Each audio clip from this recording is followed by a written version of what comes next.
In fact, I was hoping to present research in progress on energy transition. I know there is a colleague, Kathleen, will present on that topic, but we've not made enough progress to be able to present what we are currently doing on that. So I will present older stuff that I've been doing on endogenous direct technical change in green versus dirty innovation. So we call that past dependence in clean versus dirty innovation. And what I present is just essentially based on two papers. One is published and one is forthcoming in the JPE, in the Journal of Political Economy. So the motivation for this line of research is the observation that the main climate change models, in particular Nordhaus, and if you read the Stern report, which is very much based on the work of Nordhaus and Marty, and assumes mostly exogenous technological change, and then a lot of the debates revolve around how you evaluate the risk and correspondingly the discount rate, but in fact we think that introducing factoring in the fact that firms not only decide to produce clean versus dirty, but also decide whether to innovate clean or dirty, in fact has a lot of consequences on how you should think about optimal policy and even about the debate on the discount rate. So what I will present today is I will summarize the results from a paper in the AER with Daron Acemoglu, Leo Burstein, and David Emus. And I will mainly talk about the paper with Antoine de Chez-Leprêtre, David Emus, Ralph Martin, and John Van Reenen, which is forthcoming in the JPE.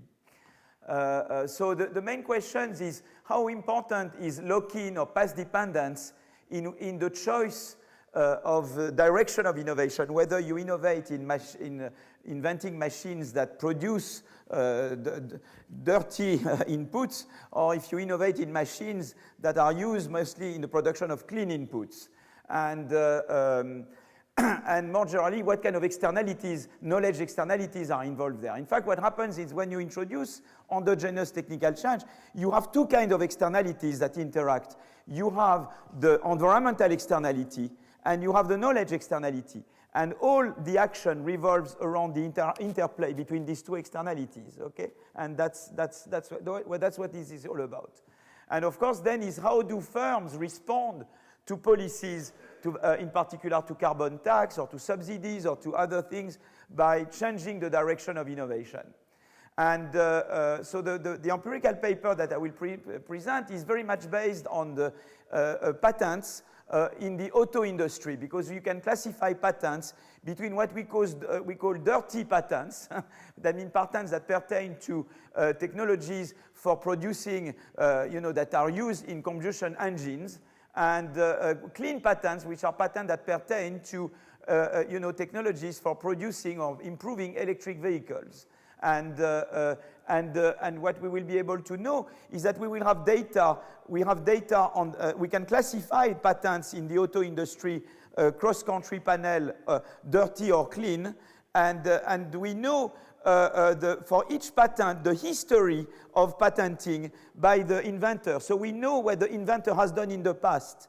And one result that we will get is that you tend to keep doing what you already do very well, unless you are induced to do something different because government intervention. So typically, if you are better at clean technologies already, you will tend to keep innovating in clean. But if you are better in dirty, under laissez-faire, under no government intervention, you will tend to go into dirty. That's in fact a very important justification even for industrial policy. I mean, beyond the climate, there's been a huge debate since the 1980s, and Kruger and others, questioning the need for any kind of industrial policy. There was the view that if you believe in markets and innovations, you should just have, the state, the government should only be about law and order, but certainly not about an horizontal targeting, but certainly avoiding, targeting sectors. And here it's one argument in favor of, no, you may want to redirect technical change. If you know that left on their own, firms innovate dirty, but it will take government action to redirect technical progress, okay? So we focus on the auto industry because we have these patent data. We can classify dirty and clean, and so that's cool. And also, what's nice is that we know that transport accounts for about 25% of global CO2 emissions. So we are dealing with a sector which matters which obviously matters for you. We are in Paris, Paris. There are days where Paris is overpolluted a lot due to to traffic and cars. Okay. And there is a literature, obviously. The papers that influenced us the most are the paper by David Popp, which is a kind of precursor to the empirical paper that I will talk about, where he uses US patent data between 1970 and 1994 and finds a positive effect of energy price on energy-efficient innovation. But he uses macro data, so he cannot control for time dummies. He doesn't have the past dependence that I was talking about, and we go more into firm-level data, okay, which is more and more patenting literature goes very much micro. We look at individuals and firms. And there is also this other paper by Noel Jaffe and Stavins on air conditioning. Theory very briefly. So the paper with Daron, Leo Burstein, and David Emus, it's just reminding, I presented it here 4 or 5 years ago. It was a long, so I just summarized the paper. We had a final output produced with clean and dirty inputs. There was a parameter, epsilon, which corresponds to the elasticity of substitution between the clean and the dirty input, and that parameter turns out to play as important a role as the discount rate. So the whole thing revolves around, okay, the discount rate is this, but what is the substitutability between clean and dirty input in producing final output? Now, the dirty input is dirty because the production of dirty input depletes the environment. And there is a lower bound that if you achieve it in the model, you get into disaster. It means that you cannot reconstitute the environment. We call that an environmental disaster, okay? And now if you take every input, they are produced with labor and machines. And the machines are more or less productive, and the productivity on those machines is what is improved by innovation. So you have scientists in the economy, and the scientists can decide whether to improve the productivity of machines that are used to produce the clean input, or if they want to improve the productivity of machines that improve the dirty, that produce the dirty input, okay? And of course, the scientists will go where it's more profitable, okay? And that's what will happen. So as I was saying before, there are two main externalities. The environmental externality, so which is represented like this. This is the quality of air at time t plus 1. It's the quality of air St, 1 plus delta. Delta is the rate of regeneration of air, or absorption of CO2, whatever. And this is the extent to which the dirty production, YD, is the production of dirty input, deteriorates the environment. And if you are in a situation where if people only innovate in the production of in the productivity of machines producing the dirty input, what you will have is that YD will grow without bound, and at some moment S will reach 0, and when ST is equal to 0, then ST plus 1 is equal to 0. It's an absorbing state. You don't want to get there. You want to avoid that, okay? And so that's what we say here. Absorbing the lower bound, no fresh air is we call that an environmental disaster. Okay. So the scientist essentially, when he compares the expected profit from innovating on machines that produce the clean input and the expected profit on innovating on machines that produce the dirty input, and you have various effects. This effect is the path dependence. Typically, my profits are proportional to the productivity in doing something. You see what I mean? And the productivity is a certain factor times the previous productivity. So if I am already very good at dirty, typically it will push towards pi d being greater than pi c. You see what I mean? That's my path dependence.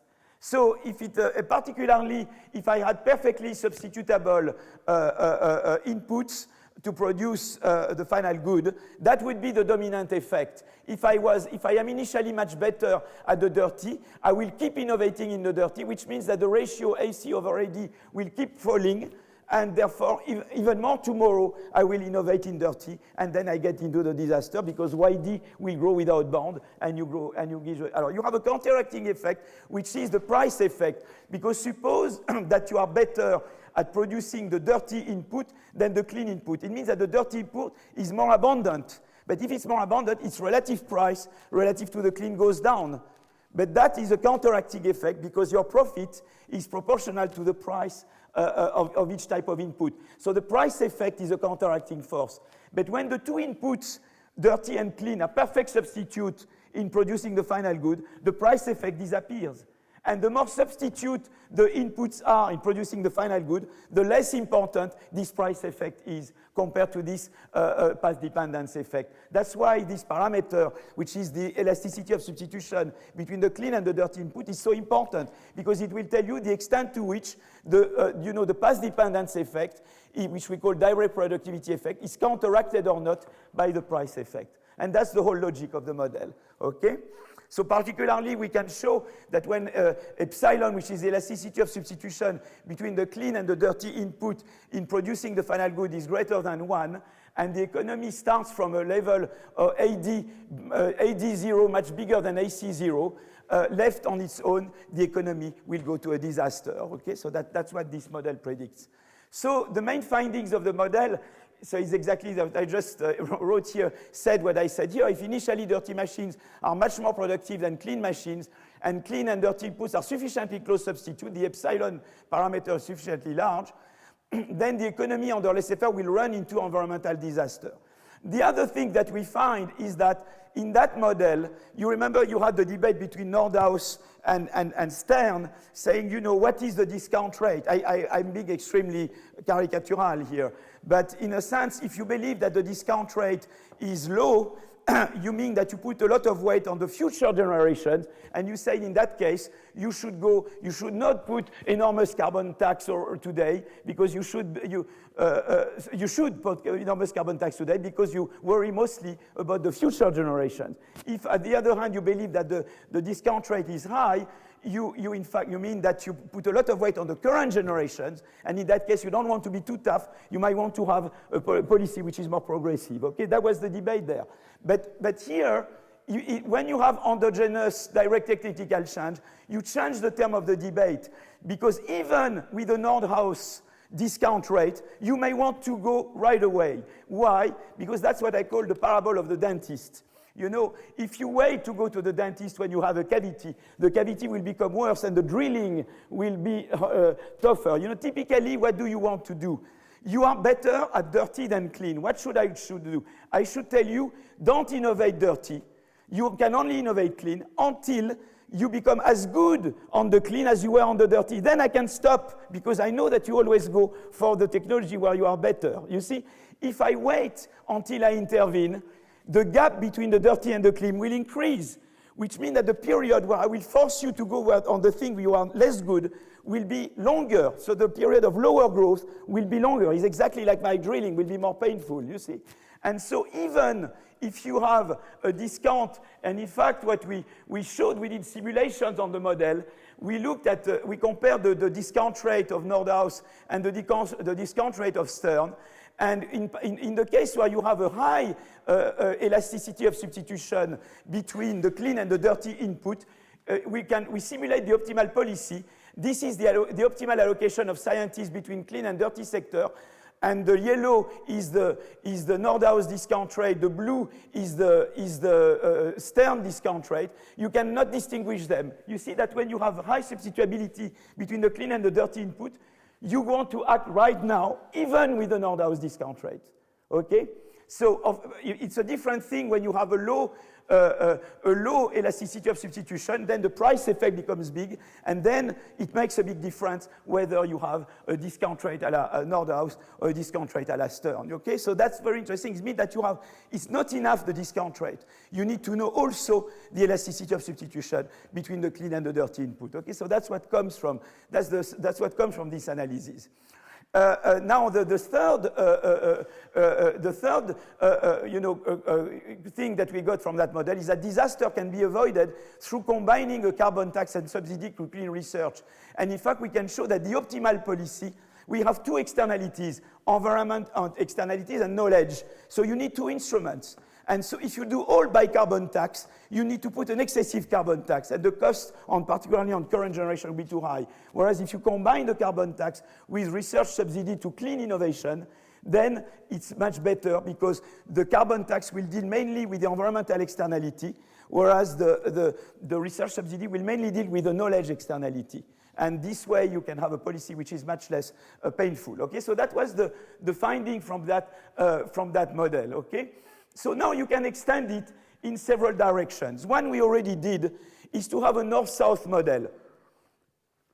In fact, with this framework, you can rethink Copenhagen and try to say, I hope that Paris will be better. Because in fact, you imagine yourself with the north and the south, okay? And China, for example. And China says, look, guys, it's very nice. You want us to be good guys, but when you industrialize, you polluted a lot. So you ask us things that you didn't impose on yourself. So that's a constraint. That's a problem. But we can tell them, look, but the difference between you and us is that you can benefit from our clean technologies. We could diffuse them to you. When we industrialized, we had nobody from whom we could take clean technology. That's the knowledge externality. But it's a north-south knowledge externality. So what you can do is that you can show that, in fact, when you have this knowledge externality between north and south, where the south imitates the technology invented in the north, it might make sense for the north already unilaterally to move ahead, to make progress on the clean technology. When the clean becomes sufficiently good, it will be adopted by the south. And that's what we showed in that paper where we have a north-south. But of course, there can be one danger, is that if you have free trade, there can be, some countries may turn into what we call a pollution heaven. They may say, well, if the North decides to go clean, we will take advantage of this to turn into a pollution heaven, to have all the dirty industries, the multinationals that produce dirty in our place, and then we re-export there. And then, of course, then it's a problem to have unilateral policy in the North because of the free trade.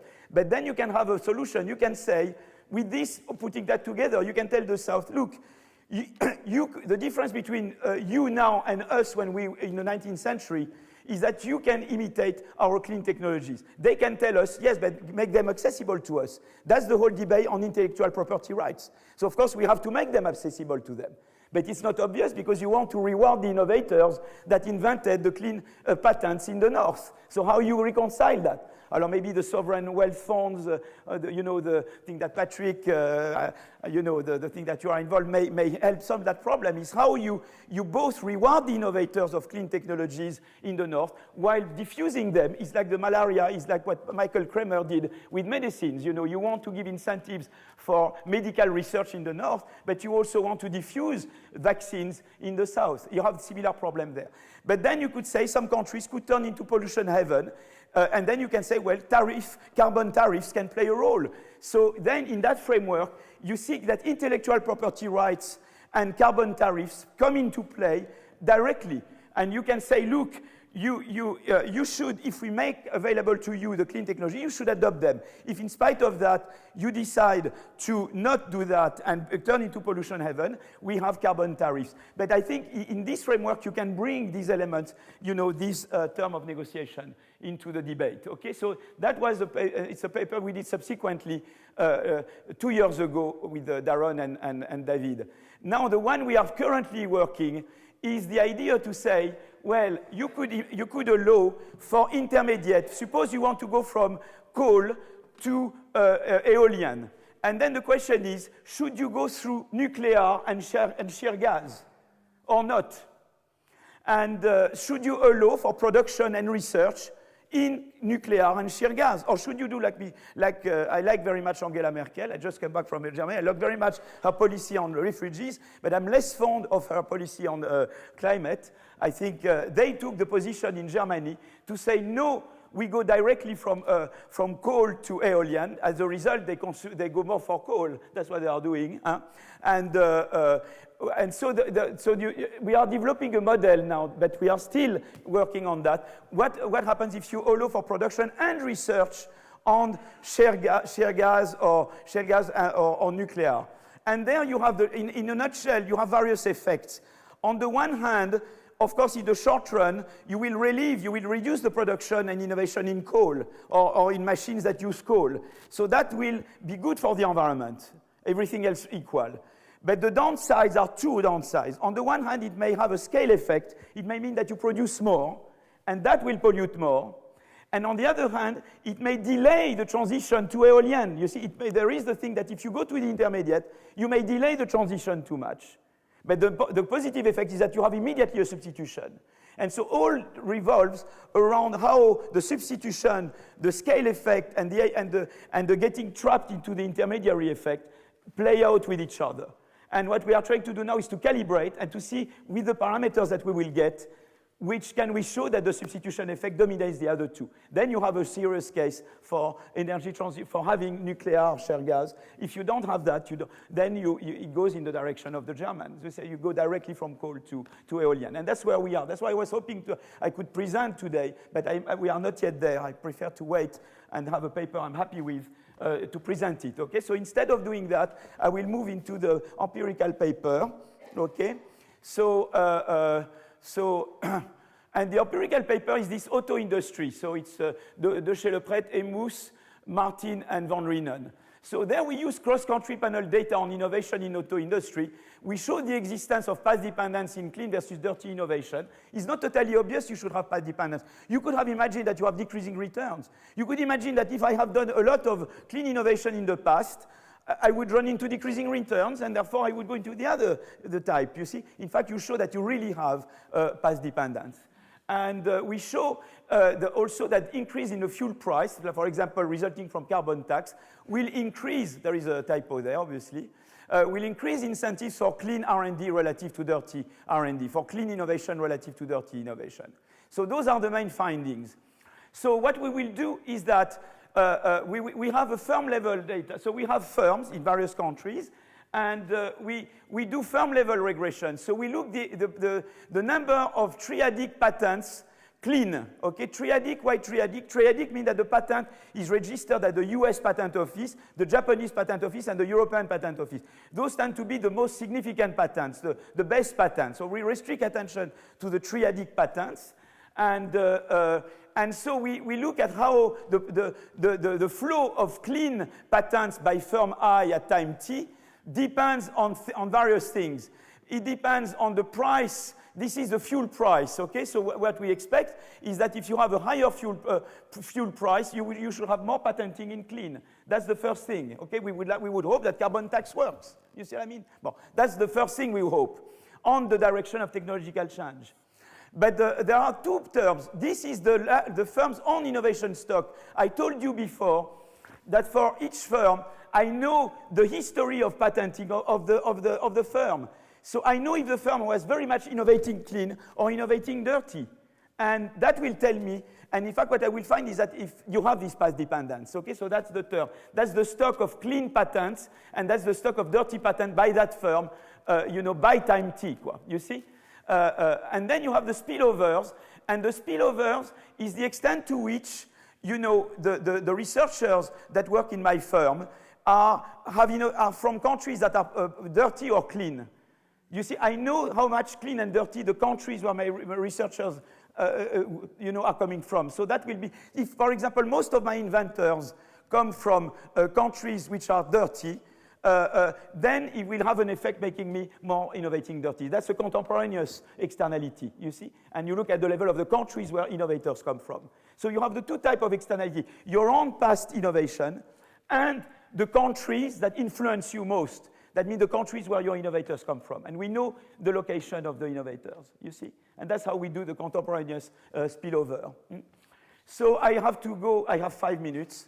So it might be 5.5, but I will. So the data is World Patent Statistical Database at the European Patent Office. All patents filed in 80 patent offices worldwide.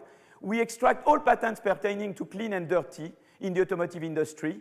We track the applicants, and we know about the history of patents. We know if there were more the stock of dirty, the stock of clean, okay?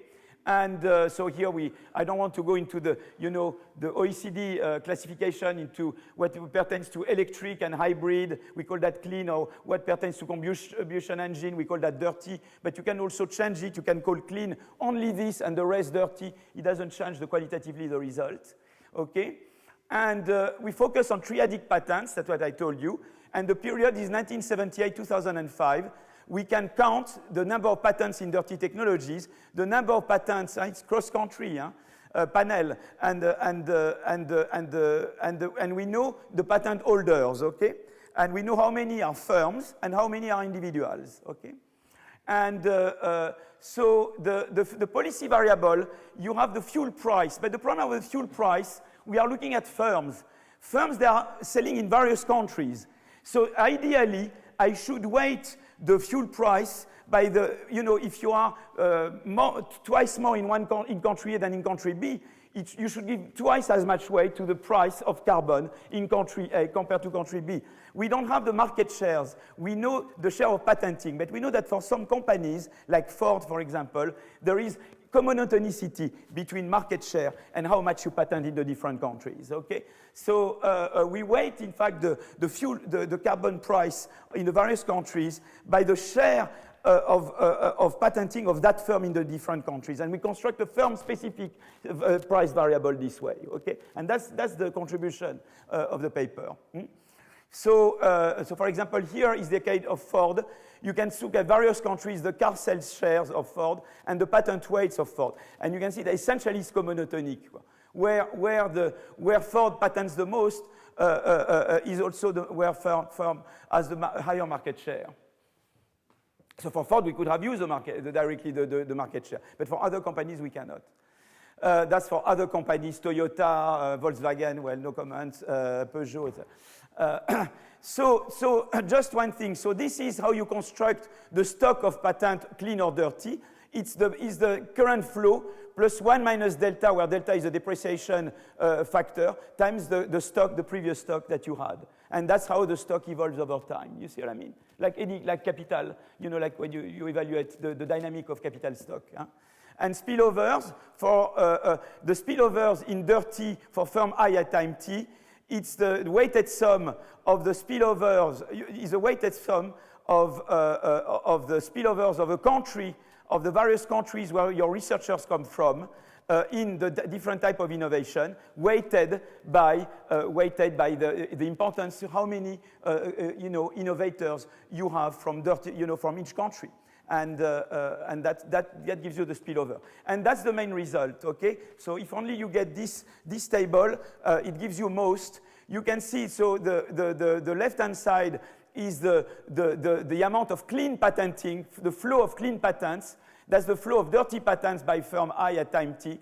We see that the flow of clean is positively affected by the price of fuel, and the flow of dirty negatively. So carbon tax works not only for producing less, but for innovating in the right direction. That's comforting. That's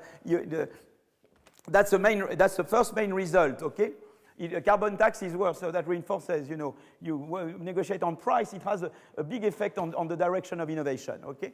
Second thing is that you have here the spillover. You see that if I had a bigger stock of clean innovation, my propensity to innovate clean today is bigger, whereas dirty has no effect. Dirty has the opposite effect. My previous stock of dirty has a negative effect on my propensity to innovate clean. That's the path dependence. And then you have the spillover. That's the spillover. That's the path dependence. Sorry, that's the stock of dirty. That's the clean spillover and the dirty spillover. This is the on stock of clean, and this is the on stock of dirty. Alors, what's interesting is that you have a positive effect of the stock of dirty, on your current clean, but less than the effect of your stock of dirty on your current dirty. So if you were to look at the extent to which you innovate more clean than dirty, the difference, then the stock of dirty makes you go more in the direction of dirty than in the direction of clean, you see. So that, we do all kind of robustness tests. I don't bother you with, okay? I want to just look at, we use fuel tax instead of fuel price. the thing is that you can use this model to simulate the effect of changes in fuel tax compared to the baseline case, and where you do nothing. And you want, so for example, here, you say, I do nothing, and that's what will happen. I start in 2005, that's my base year, and I do nothing, and I count on, doing nothing. So there, of course, the clean knowledge will never catch up, essentially, with the dirty knowledge, okay? And you run into trouble. What happens if you put a 10% increase in fuel price? You see the curve move a bit closer. 20% increase in fuel price, 40%. And you see that 40%, my God, I have to just, I just have to go to the diaporama. 1 second. Okay, let me just go there. So what you have is that, 1 second, I'm getting there.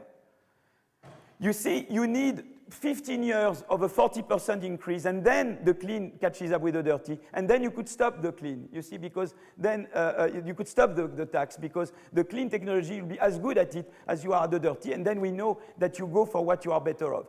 So just to give you an idea of how big you need the tax to be if you want the policy not to last too long, okay? So it just tells you that with with the estimated coefficient that we have, if you increase by 40% in fuel price between now and 2020, by 2020, you are in good shape, you see, because automatically firms will innovate in clean by that time. So the conclusion is that technical change can be directed towards clean innovation through price mechanism, through the carbon tax. Past dependence is important because of firm level, your stock of past innovation and the spillovers, the fact that your innovators come more from dirty country or clean country. The bad news is that clean stocks may never catch up with dirty stock without further policy intervention. But the good news is that early action now can become self-sustaining later due. Simulations suggest that pretty big increase in prices are needed to meet the goal. And also, I didn't show that, if you allow for both the carbon tax and the subsidy to clean, then you don't have to increase by 40% the carbon tax. Then you can reduce a bit and still make, if you combine with it, you can have maybe 20, 25%, combined with research subsidy, then you can, by a reasonable deadline, have the clean technology catch up with the dirty technology. So the next steps is to look at other policies, and in particular, what we are currently doing is to look at the energy transition. So I think I stop there. Thank you very much.